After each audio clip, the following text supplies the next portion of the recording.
Hello friends, तो चलिए आज का क्लास स्टार्ट करते हैं। आज की क्लास में हम लोग पढ़ेंगे हिंदी व्याकरण, जिसमें पढ़ेंगे हम लोग शब्द रचना के तत्व। उसके अंतर्गत हम लोग पढ़ेंगे उपसर्ग। आइए देखते हैं उपसर्ग क्या होता है।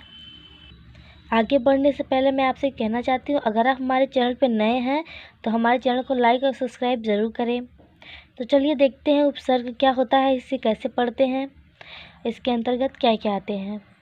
देखिए, दिया गया है वे शब्दांश जो किसी शब्द से पहले जुड़कर उस शब्द के अर्थ में विशेषता उत्पन्न कर देते हैं या उसके अर्थ को बदल देते हैं, उपसर्ग कहलाते हैं।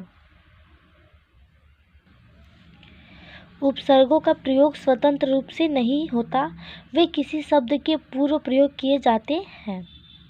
कहने का मतलब है, जो उपसर्ग होता है वह किसी शब्द के पहले जुड़ता है और उस शब्द के पहले जुड़कर उस शब्द के अर्थ को बदल देता है या फिर उसके अर्थ में एक विशेषता उत्पन्न कर देता है, जिससे वह शब्द जो होता है वह पूरा हो जाता है। देखते हैं कि ये उपसर्ग क्या होता है, इसे कैसे करते हैं। जैसे एग्जाम्पल के तौर पे दिया गया, संभव में सम उपसर्ग है। इसका मतलब क्या है, जो संभव है, मैंने बताया उपसर्ग किसी शब्द के पहले जुड़कर आता है, तो जो भव में सम जुड़ा है इसलिए सम यहाँ पे उपसर्ग है संभव का। यह भव शब्द से पहले जुड़ा है। तो आई होप समझ में आ गया होगा कि उपसर्ग क्या होते हैं। उपसर्ग वे होते हैं जो किसी शब्द के पहले जुड़कर उसके अर्थ में विशेषता उत्पन्न कर देते हैं या फिर उसके अर्थ को बदल देते हैं, उसे उपसर्ग कहते हैं। उपसर्ग क्या है, एक हिंदी व्याकरण का शब्द रचना क्या एक तत्व है। तो आइए कुछ उपसर्ग कर लेते हैं उदाहरण के तौर पर। देखिए, पहला दिया गया है अ। अब अ दिया गया है तो ये किसी शब्द के पहले ही हमें अ जोड़ना है। जैसे हम लोग लिखते हैं अनाथ। इसके बाद हो गया अविश्वास। 3-3 शब्द बनाएंगे या फिर 2-2 शब्द बनाएंगे ऐसे। उसके बाद अधर्म, अचेतन, कुछ भी हो जिसका अर्थ निकलता हो वही शब्द बनाएंगे। जिसका अर्थ न निकलता हो उसका अर्थ शब्द वही ऐसा बनाएंगे नहीं। जैसे देखिए, मैंने किसी शब्द नाथ शब्द के पहले अ जोड़ा तो ये अनाथ हो गया। विश्वास शब्द के पहले जोड़ा तो ये अविश्वास हो गया। धर्म शब्द के पहले जुड़ा तो ये अधर्म हो गया। इस शब्द का, सारे शब्द का कुछ ना कुछ अर्थ है। जैसे अनाथ का मतलब उसका कोई नहीं है, अविश्वास का मतलब उससे विश्वास नहीं, अधर्म मतलब वो धर्म को मानने वाला नहीं, अधर्मी है। उसी तरह अति। अब अति का क्या हो गया, अतिकाल, अतिक्रम, ये हो गया ना। उसके बाद अप हो गया तो अपमान,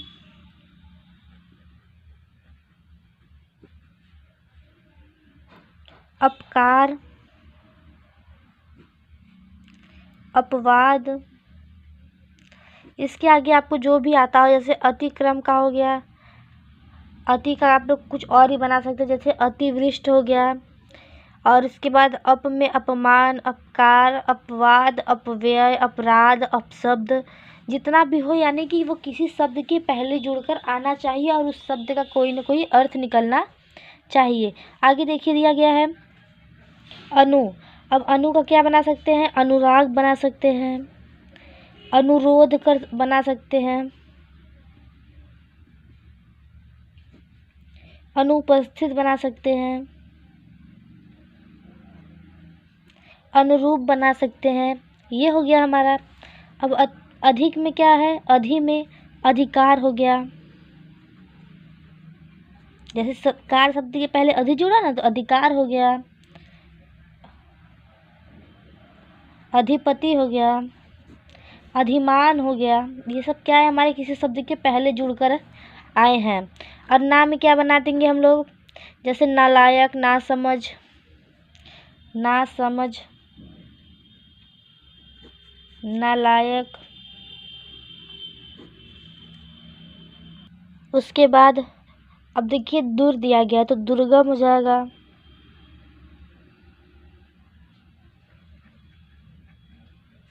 दुर्गुण हो जाएगा। उसके बाद कु दिया है, कु यानी कि कुख्यात हो गया, कुकर्मी हो गया। ऐसे ही आप लोग जितने भी नीचे दिए गए हैं नोट कर लीजिए, उसे आप लोग उपसर्ग बना लीजिएगा। और ये जो भी शब्द दिए गए हैं वो किसी शब्द के पहले इसे जोड़कर बनाइएगा। जैसे मैं आपको बता दे रही हूँ, अभी देखिए अभी दिया है तो अभिमान हो गया, अभिशाप हो गया, अभिवादन हो गया।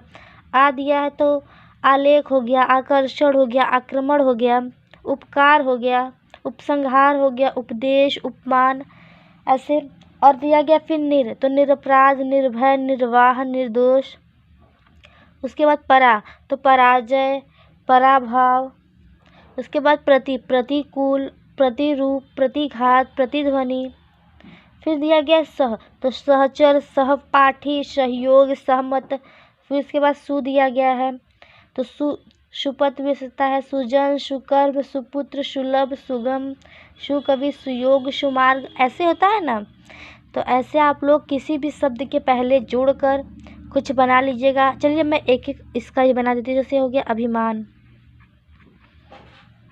तो मान शब्द के पहले अभी जुड़ा और आ दिया है ना, तो हो जाएगा यहाँ पे आलेख। हम लोग आलेख लिखते हैं ना, आलेख।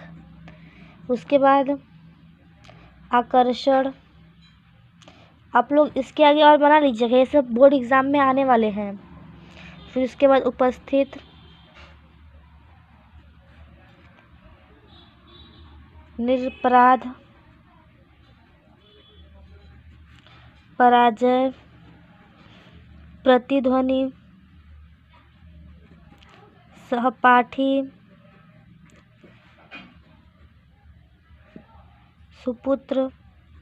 ऐसे आप लोग इसके आगे और बना लीजिएगा, क्योंकि उपसर्ग बहुत ही सिंपल होता है, वो किसी शब्द के पहले जोड़कर आता है और उसका कोई अर्थ निकलता हो।